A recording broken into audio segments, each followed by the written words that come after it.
Um, I don't know how to open this, honestly. Welcome back to the Kickphase podcast. It's been a long time. We left y'all on red.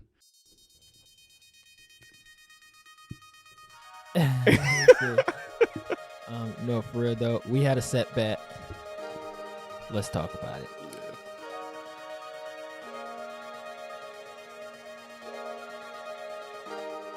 So 6 months ago, we released the Kickface podcast, Road to Our Feature Film.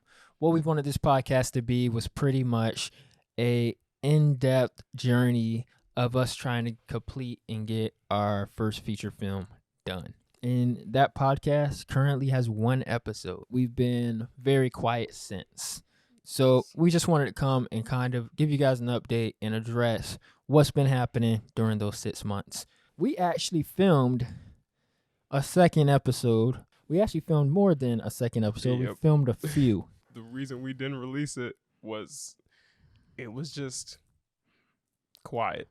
It wasn't good. It wasn't something you would have wanted to sit through. It's not something we think you would have learned a lot from. I think you would have had the same frustrations we were having. It just wasn't something we wanted to put out.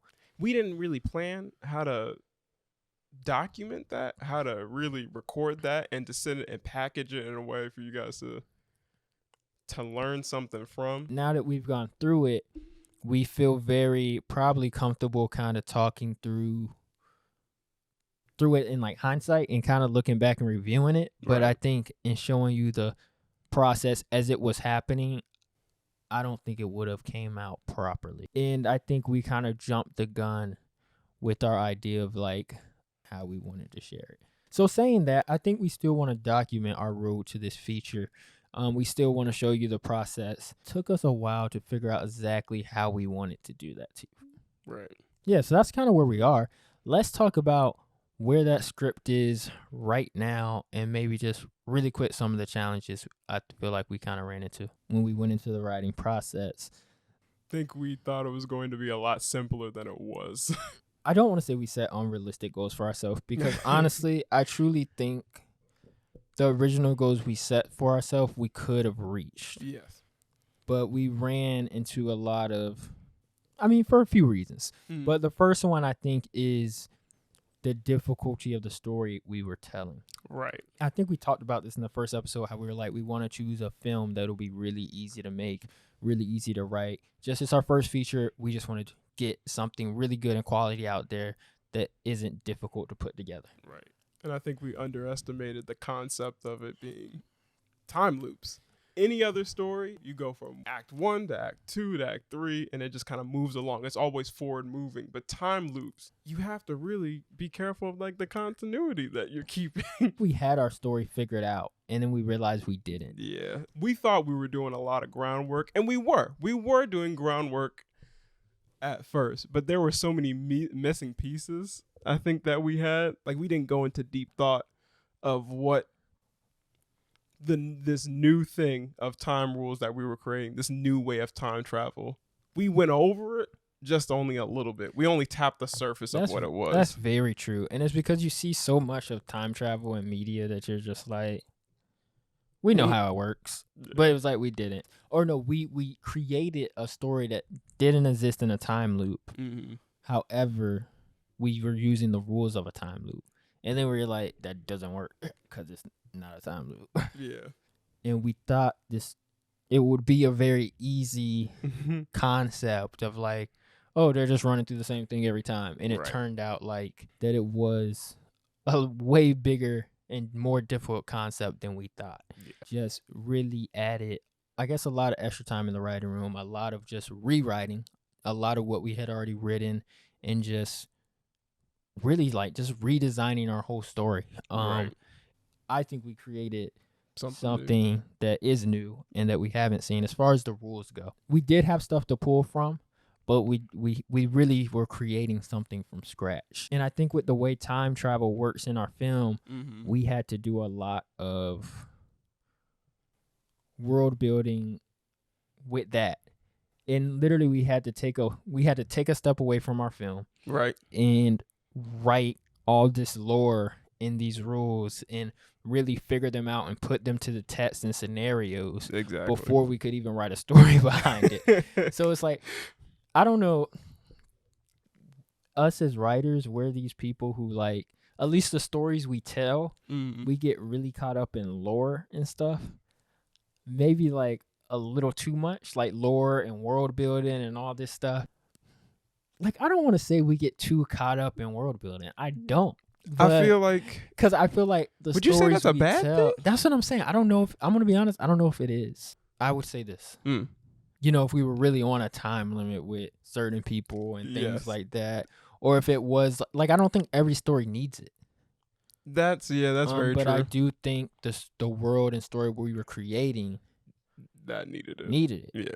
So I don't want to say it wasn't worth it, but I was gonna say it might be worth it because it gave us a lot of, going into these characters, gave us a lot of pieces we needed to fill in our second act for what needed to happen. Because it helped us with these journeys of these characters. Oh, the character building? Yeah. Because we came up with so many stories that we ended up using. Yeah. So it was like, once we were stuck, we were like, oh, we built all these stories. How can they fit in? That's what we were doing in that first episode. It was like we were creating characters before the story was even figured out. And not a lot of plot and story, plot building and plot structure. It helped. But would you say that building those stories beforehand like forced our hand? Do you think we were stuck on those stories and it didn't allow us to move the plot in the direction we needed? How so, Kemp? Like, we created these stories beforehand. Right. So then once we created the idea of how things needed to work and we really started working on the plot, it was like, oh, their story doesn't fit into our plot anymore. Right. So let's reconstruct our plot so it fits them. Right. Instead of I got you. So I guess the question comes, like, what comes first, character or plot? Yeah. And I think at the end of the day, character comes first.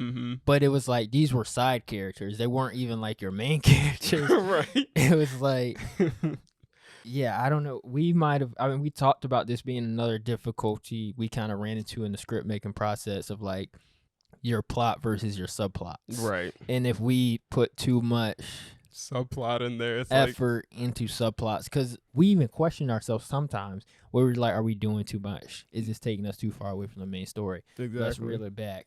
I think we can let them dangle a little there. And like, I want to be honest, like, I love the story we're crafting, but until we, I guess, put it in front of people, I'm not sure. Maybe we did do a little too much. Hopefully they're not getting lost in the sauce, because it's like, I mean, like you said, if we're making all these subplots, does it really? Because, I mean, that was the big issue, is that some of the subplots didn't connect back into the main plot. Matt is an old man. Lost in the sauce. Was that wrong to say? Is no one saying that anymore? Anymore. The funny thing is, he said it so smoothly, and he knew he said it. Like, he knew. He was like, Kemp's letting me get away with this. Wow. Like, no. I knew he wasn't gonna let me get away with it, because as soon as I looked at his face, it was like he was looking into the camera, just lost in the sauce. He really tried to slip that one in. I liked it. I did. It just okay. I'm deleting that one. No, it's staying. Yeah, but as you were saying, are people gonna get lost in the sauce? I don't know, because it's just like with all these plots, all these subplots that are going on, it's like they always have to connect back some way to the main plot. If they just have no connection to it, it just makes it seem like pointless. That's true. But also, or do you think that sometimes? Let's have fun. It's storytelling. Yeah. I'm just kidding. I was gonna ask. Part of me at parts was like, I don't care. Like, it's cool. It's a good story. It's funny. It's like, I don't know. So it's like, I do think there's a balancing act that we're kind of learning right now with this story, at least. Having these subplots with all these characters in the family, I think it makes our story unique. I mean, we talk about building something that's not stereotypical or not the same as other films, is that you kind of get to explore the family a little bit more and a little bit deeper, instead of just using them as jokes and gimmicks. They're more than that. They have stories. Some of them. There's some of them. Some of them. Like we said, we're also we're open right now to changing our story. Yeah. We're open to people reading it and being like, yo, this doesn't work. We knew writing it that we were doing some risky things, and we say it a bunch of times of like, we'll see how it plays. Like, it's like we know, like, this might change. We like it, but it may not be the best thing for the story. Yeah. And I think once we get to that next stage of like handing it to people and being like, yo, what do you think of this? It's going to hurt, but like we're still ready to like accept it, fix it and change it. And we knew it was risky putting it in there. Exactly. So I don't remember how we got started on this. Oh, we're pretty much talking about the difficulties and conflict we kind of ran into and like getting this story completed, which brings me to another issue. Lack of conflict. Too subtle. Nothing was really going on. There weren't really issues. There were, but there weren't. It was very internal, very close to home, indie type of story. And I think it could have worked. Right. But part of me was like, I don't know, I wanted to create something that would really have people on the edge of the seat at the same time. I like journeys. I like adventures. Like when I think of movies that capture me the most, you got this quest and you're like going from point A to point B and growing and doing all this stuff along the way. And it wasn't that big of a quest. Right. You know, it wasn't like go slay the dragon. It was... Go see a therapist. Go see a therapist. That's not what I was going to say, but no. I guess we'll go with it. In the real world, that's probably bigger than going to slay a dragon. That's for some people. But honestly, it was our difficulty of time travel. It was just lack of conflict, and it was like balancing all the characters we had previously created and not letting them run our story, but yeah, because we were kind of so in love with what we created. Exactly. Was there anything else you can think of that I guess has delayed our progress to this point? School. It's like I'm about to graduate, and so school came up, and I was just trying to finish that. I was so focused on that, so focused on work. Things just kept coming up. And I mean, you make time for what you want to make time for. So no lie, I could have made time for it. Could have been writing with Kemp during all these things. I think I got a little bit lazy. I'm not going to lie. I did too. What about you, Kemp? What happened for you? I don't remember if I was working, I stopped working, got another job, or if I wasn't working and then I got another job. But regardless, I started a new job. And it was a job that at least I was really bad at balancing. So I didn't have as much time to work on it as I liked. 2, I was also in school. This was actually going to be my thesis film. Yep. And I was trying to make that work out that way. I don't know. I was running into a lot of opposition and kind of making that a thing and making that kind of come true in the way I wanted. And school was a lot, and a lot of it was pulling me away from it more than it was pushing me into it. Yep. And there was a lot of frustration there. So yeah. And I'm no longer in school. Like you're still in school. Yeah. I dropped out. So yeah, I withdrew from the university. I'm no longer there. Right. As well as you said you could have helped me write. I didn't let you help me write. The truth of the matter is this project couldn't move forward without me because if I was busy, Matt wasn't working on it. And a lot of that has to do with, I don't know, there's just a certain way I write, and I don't know how to write with other people. And I don't like writing with other people. I don't know how to write with other people. Even now, Matt is definitely by my side through a lot of it, helping out a lot. This is definitely a story by both of us. You have crafted so much of this story, but you haven't written a scene in the screenplay. Right. So it's like this thing of like, yeah, just how much I allowed you to help me out and like bring this project to life.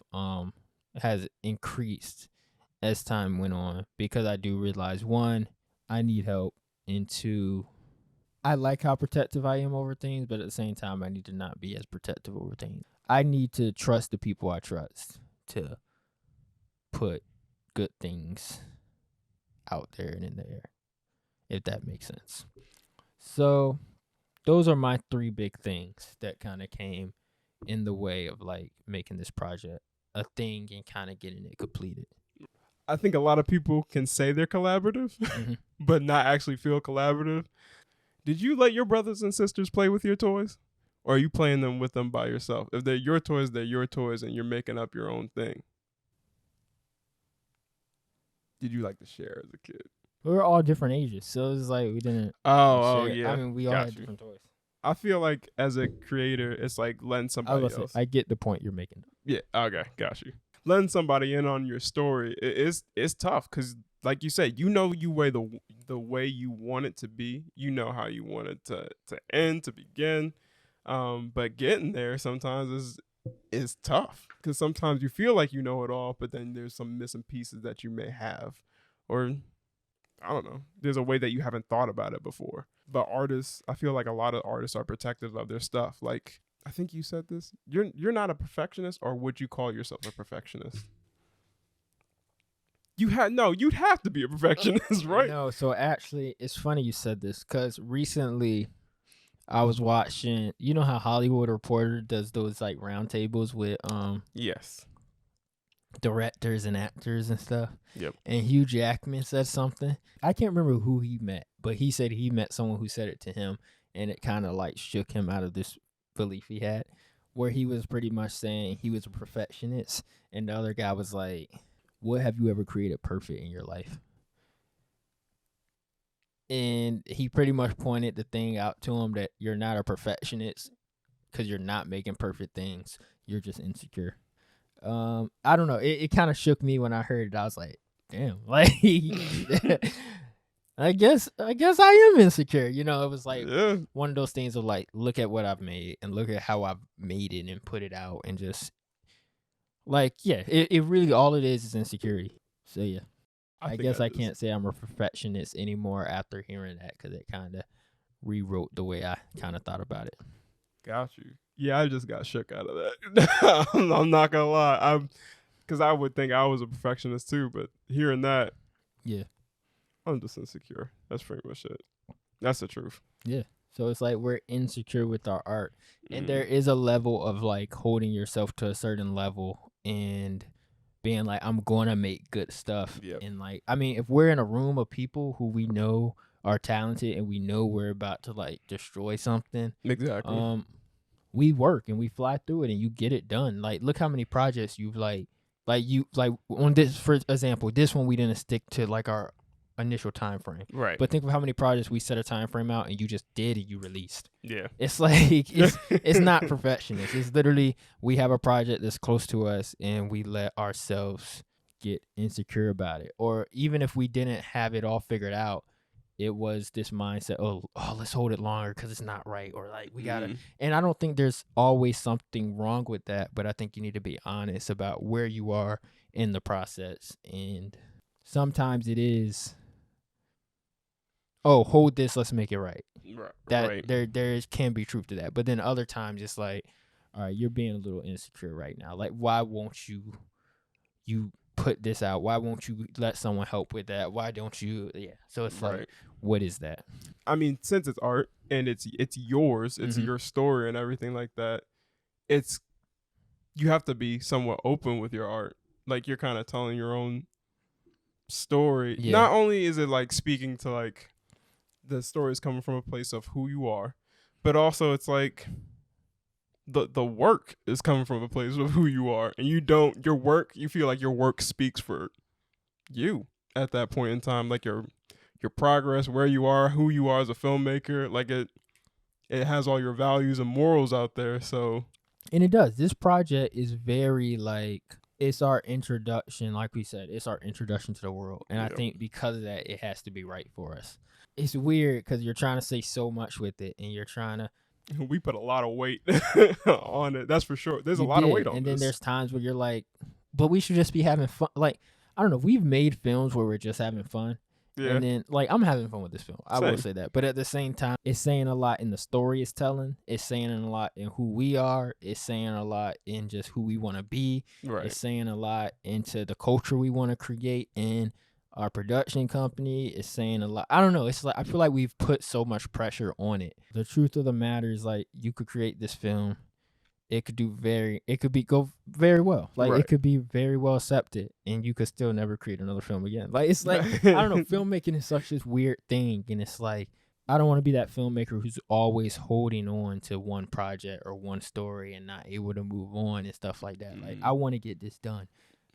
In this year, like, I wanna knock it out. I want to be over it. I want to, like, move on to the next project. But at the same time, it's like, I want it to be good. you still. do, yeah. And so there is this insecurity of, like, this is your first project.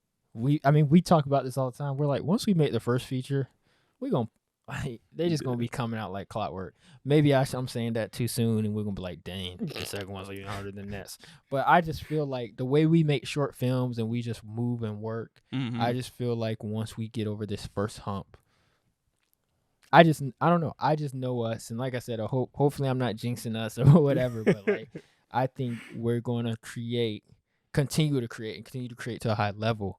And this is just a challenge that we have to get past before we're able to continue doing that. So no, I do think there's a lot of insecurity wrapped up in this one. That's true. So where were you initially going when you asked if I was a perfectionist? Why you wouldn't let me help you on it? I think that was pretty much why. Like, not letting people play with your toys, not letting people get close to it. So he was pretty much trying to make me say that, like, I wasn't sharing. I will say I'm insecure about this project. I do think I put a lot of weight on my writing abilities with this project. Right. However, I honestly don't trust a lot of writers. Yeah. To be completely honest with you. I mean, we've gone through places where we've been surrounded by so many people who call themselves writers. They put nothing to their craft, and they're not quality. They're not good. So there's this thing of, like, I feel like I'm very protective of, like, who I let write with me. And it's funny to say, because even though, like, I trust you like crazy, and, like, I have you producing films, and, like, we work so much together, just like that writer room is sacred to me. That's the one place I can, like, fully control my film. Right. Because even when you look at past projects we put out, as a director, I feel like a lot of things are my fault. Or let me say in the independent world. Okay, I got So you. I feel like if I'm writing and directing in the independent world, like, I'm the captain of the ship. I have to keep morale. I have to keep projects good. If there's something not going right, I should call it out. But at the same time, there's a lot of things I can't control. Like, we've had instances where, like, your sound person just truly just had no idea what they were doing, and the sound came out horrible, and you're like, how did that happen? You know, it's just like, we've ran into so many issues. You just can't always control it. No. And I feel like the writer's room is the one place where I have complete control. If I'm the only ones in the writer room, like, I know at that point that whether it's a good or bad story, I just know, like, it was on me. I want to know that I crafted a good story before it's put in 100 other people's hands. And that's honestly probably an insecurity thing too. I don't know, but it's just like, I like knowing that, I have control there. Right. I was going to say, isn't that, I mean, it's already there. It's a big control mission. Well, I like having control. I want to call it an issue. Because I want to be in control, man. Because it's like, I feel like that's like, I don't want to step out of the bounds of this film or filmmaking, but it's like, that's how people want to look at their lives. If it's always my fault, then it feels like I can do something about it. That type of thing. If you always feel like you can be in control of the story, then you feel like you can do something about it all the time. That you have, like, a chance to change it, to make it different. I mean, which you do, but we all have limitations on what we can do. I also feel like if you look at past projects, the lack of what I did in the writer's room is what made it crash and burn. So, for instance, there's a lot that, like, I've left for interpretation in past scripts. Right. And now we're at a place where we're like, can't do that no more. We don't leave interpretation in scripts. It's just like, it's there as far as the feel, the tone, the exact costumes, the exact, like, everything is there. Obviously, there can be conversation afterwards, and people that's like, oh, that's a better idea. Let's do it. It's not like any confusion going into it. It's like, oh, this is what it is. Right. Because, I mean, you don't know if something's a better idea if there's no idea there at all. I know once I write a good script, at least in a project that I'm helming, obviously if I go sell it or someone else does something with it, like I lose control. But at least in a project that I know I'm going to direct, if there's a good script, things can only get better from there.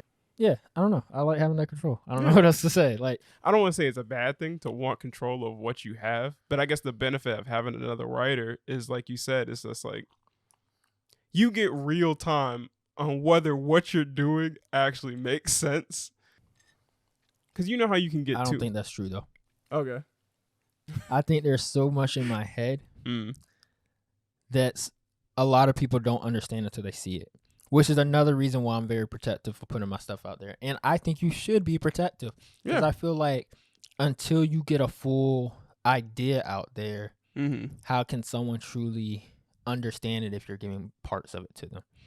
Like, there may be something I'm doing or want to do or attempt, and you won't understand it until you see it in its whole. Right. Breaking down this story for somebody, they don't understand it because they haven't been in the rooms we have been in, you know? Right. Or like even certain conversations, how they play out, or certain jokes or certain things like that. I feel like someone could read them and be like, I don't like that, or it doesn't work. However, in the context of the whole script, it could. I trust myself as a writer. I'm gonna be real. Like, that's fine. I think I do know how to tell good stories, and I think I have a good radar of whether something's good or bad, or should be replaced, or shouldn't be there. Or, I mean, to a certain extent. Like, I feel like I'm better than average. But if you're reading it in parts, you won't get it. And yeah, I don't know. I just like throwing my vision out somewhere before people get to it and touch it. I don't know if you want to call it a control issue. I feel like all writers kind of have that room to themselves, but it's like it is a hard place because I feel like you have to be fully on the same page in order to write, and I think that's a hard thing to be on. Even when we wrote Out of the Blocks, I think we were writing scenes completely different, and then we'd come together and change them. So it's just like, it's like, how do you get to that place where you're writing from the same place? I mean, writers' rooms are like, for the most part, there's always a lead writer. If we're talking about TV, you have show Bibles and stuff like that, which the whole purpose of it is to give everyone one vision. Right. It gives everyone one voice. Like, this is the voice you should be writing with. Right. Like, that's why they make a show Bible. But even then, even if you look at shows that are already in production and they're hiring new writers and bringing them on, like, they already understand the voice of the show because it's been out. Exactly. It's been a thing. So that's what I'm saying. If you're working on a script that's not a thing yet, how do you just pick up that voice? Is it by doing what we did and outlining? I don't know. I don't know. I don't have an answer to that. Yeah. I'm pretty sure people have answers to this. So like, if you got feel free. Like, let us know. I don't know. So if you have knowledge out there, drop it on us. Yeah. We're figuring it out. Figuring it out as we go. I think if I went in from the beginning with the mindset of I'm writing this with someone, it would be different.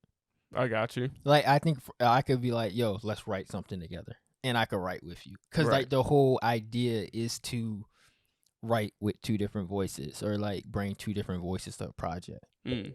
But I don't think I went into it with that mindset. And now it's, like, hard to, like, convert to that. Switch it. Like, when I'm writing, I see stuff.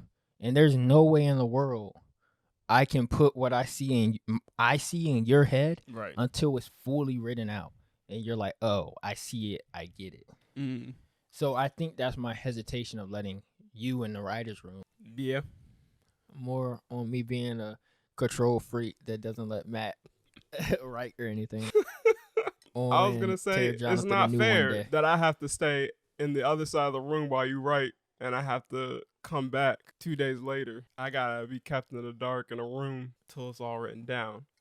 I could edit 2 things out of the whole thing. I don't even give him that, honestly.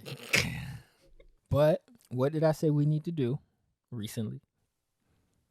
I said we need to get a weekend and just write it. Yeah, you're right. So I invited you into the writer's room. That's true. I realized that waiting on my own strength and regards, that it's going to take a while to get done. Yeah. And I was like, I need to let Matt into the writer's room. So he's right. I am controlling. I don't want them in the writer's room, but I'm going to let them in there anyway because I got to get the project done. I still don't want them there. I'm going to be real with you. I don't want to write this with Matt, but we're going to write it together. This invite sorry, seems sour now. I'm sorry. Why do I want this invite anymore? Next project, we'll start from the beginning. I'll be like, all right, let's write this together. And I'll be in the mindset. And you're still in the writer's room. You just get kicked out as soon as I open the script. You get to plan everything. True. No, I'm just kidding. But it's just like, I mean, I'm not. But No, I was gonna say, I was like, what part of that was a joke? You wouldn't let me see one part of the script, but also that was because of the fact that he was just like, I'm not letting you see it because it doesn't look good. But parts of it aren't good now. Like Yeah. I just write to like put it on the page, and my mindset is if I let you see it now, you're not going to see the vision I have because of the fact that like I'm visioning it a certain way, and that's going to taint your vision of it. Right. If you read what's on that page now, because I just put that there just to get something down. This actually might have been in the second episode that we never put out. It definitely is. Where we were talking about throw up scripts and just kind of how you have one, or that was on the third episode we never put out. But it was pretty much because we were talking with Evan. Oh, it was on the phone. That was on the episode too. Was that second? So it was on the second episode where we were talking about throw up scripts and if we could give people bad scripts and how we were talking about you only have like one chance to really get your vision to someone before it's kind of tainted. We had that whole conversation. Yep. So even if we don't put out episode 2, I'm gonna put out that conversation for y'all, because that was an interesting part of that really boring episode. All right, so let me tell you what did it for you first. I'm gonna cut this out the podcast. All right, let me tell you what really messed you up. What? Evan wrote those first 5 to 10 pages and sent them to me, and I was like, "What the hell, Evan?" Oh. I was like, "You ain't coming nowhere near this." I was like, wait a minute. No, don't. That was Evan's fault. He kicked himself out of the writer's room. I was like, what is this? This is not good. Oh my God. Evan was the one that messed me up. But yeah, that's my explanation. I apologize. Quick question. I've made you feel left out or anything like that. But suck it up. Wow. It's never a true apology. No, I don't like making you feel that way. No, I got you. I appreciate it. And the next project, we'll go from the beginning. Do you see how like hard that was him for him to say?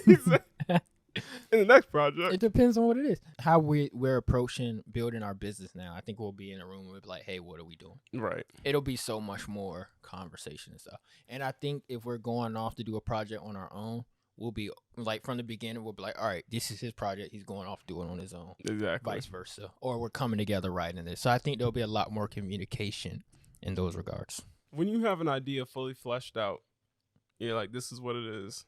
And you show it to somebody else and it doesn't work out the way you want it to. Mm-hmm. Isn't that when you need another writer, you would say? So you have a good idea. Yep. You give it to someone and they say it's not good. Or you think you have a good idea. Let me say that. Like you think you're executing it well, but it's not. Do you need another writer? Yeah. No. Or that's not even. Are you talking about me in particular or just in general? I was gonna say you in particular. When have I done that to you in particular that you're thinking of? No, not in. So I'm a good writer who doesn't make those mistakes. So I don't understand why you bring that to you bring that up. I'm just trying to think of kidding. like people would definitely think that they're the same way. Yeah, I would never do that in my life. But right. For other people in general, I don't think it means you need another writer. I think it means you need to be told you need to change something and you go change it. Like, you get what I'm saying? I do. I know what you're saying. I feel like I asked the question the wrong way because I feel like there are definitely points where you don't need another writer. I don't think you should give your ideas to other people. I just don't. Right. I don't know how to put it. People need to explore ideas. People need to put ideas on page. Yes. You need to explore your own idea before you give it to anybody else. Is your idea protected? Work on it. Give it to people you trust. Let them tell you it's not good. Let them tell you what needs work. And if you trust them, go change it. I'm having trouble keeping myself accountable and finishing this project. Mm-hmm. That's why I'm inviting you into the writer's room. Not because I feel like I need it. I need it as far as the accountability part. I don't need it as far as like If I actually sat down and did it, would I write a good story? I think so. Right. But I wish I could protect the idea to the very end. I'm gonna be honest. I feel like I would move a lot of that way with my ideas too. Mm-hmm. I'm not gonna lie. Like, there's nothing wrong with bringing somebody in and being like, "Yo, can I get some of your input?" Yeah. But as far as like protecting it till the very end, You want to do it. yeah. No, and it's like you want it to sense. be your vision and your idea, and you see it. Yeah. And that's what I'm saying. When you go into a project from the jump, and you're like, "Oh, let's write this together." Yeah. That's completely different because you're going in with that mindset of like, "Oh, this is gonna be ideas coming together, throwing them on the wall, this, that, and the other." Right. So we talked on what kind of held us back, and I guess some of the difficulties we ran into putting this script together. So I'm gonna ask you a question. Do you think we released just what we were doing and just our idea and kind of where we were headed? Do you think we released that to the public too early? Yes. Why is that? We were still trying to figure out the story. I will say we did think we knew the story itself. I feel like we released just the idea of doing a feature too soon. Like, not based off of like, oh, we don't have the story together. Right. I think you should hold stuff to your chest until you're making moves. Right. I think there's a lot of people out there who are looking at you and who are going to try to speak into your life, and just people who aren't positive or aren't really there for you, or just like things are going to happen, and like until you're ready to move with something, you got to be careful who you're letting in on that journey. Right. I feel like a lot of people kind of lost faith in us. And we did think we were going to be like, oh yeah, we're releasing these every few weeks and like giving them updates and all this stuff. But even if we actually did that, I think it would have been too soon to let them in on that story. Mm-hmm. Like, we talked about kind of like taking people on that journey, like the hindsight of it, and like kind of showing them right from the back end. And I still think there are things we could have done with this podcast. I think it was way too early for the feature to even have been a topic of discussion. Right. I feel like we had to do so many more moves before we should have announced it. And it's funny, when we did Streetlights, I remember saying one of the lessons I learned from Streetlights was like, oh yeah, don't say you have something to give until you have it to give. Right. It's like one of those things of like, you never know what's gonna happen, and until you absolutely know you can meet that, like, don't say it. Like, your word is everything type of thing. I do feel like we jumped the gun. So yeah. No, I don't know how to wrap that up, but that's truly it. I mean, at this point, it's just really telling y'all expectations of what y'all should see of us like now. So where are we now and where are we going? So this film we talked about in episode 1 is still very much in pre-production. We have not stopped working on this thing. It's not like we forgot we're filmmakers or anything like that. We've been filmmaking. We've been writing. We've been working. 2, we have been rethinking kind of what we want to do with Kickphase and Kickphase podcast, and we have awesome, dope plans for what's coming from Kickphase and what Kickphase is going to be. Like we just said, we've learned a lesson about when is the right time to announce those things. So it is coming. We're not announcing them now, but you are going to hear about them. We are still going to give you a road to feature journey. You're still going to see our journey. You're going to hear more setbacks like this. You're going to hear more progress. We're going to give you guys updates. I don't know exactly how often that's going to be right now, but you still are going to see a very in-depth journey of our filmmaking process. Some of that may be seen more on the back end. Back end being like after the film. And lastly, Kickface podcast is going to keep coming at you. It may not have that road to feature tagline because that'll only be for our road to feature updates. However, Kickface the podcast is alive. It's coming. There will be more episodes. So keep an eye out for that. Anything you want to throw in, final words or anything like that? I was going to say I appreciate y'all for just sticking with us. We know we let you down, but we're promising to make it up to you. We just want to be as transparent as possible with you guys. We want to apologize to you guys, family, friends, strangers, whoever, who have been a part of this journey. Thank you so much. If you want to continue on this journey with us, you can follow us on Instagram for regular updates. We're going to try to be more active on that. If you're listening to this on streaming services, please follow our podcast. If you're on YouTube, like and subscribe to our page. You can check out our website. Our contact info is there. And hey, if you want to donate some money, maybe you got an extra $20K laying around to make a film, hit us up there as well. Or you can, drop some more hot chocolate or coffee money to our Cash App. Thank you for rocking with us, because we rock with you. And we'll see you on the next episode of the Kickface podcast. See y'all.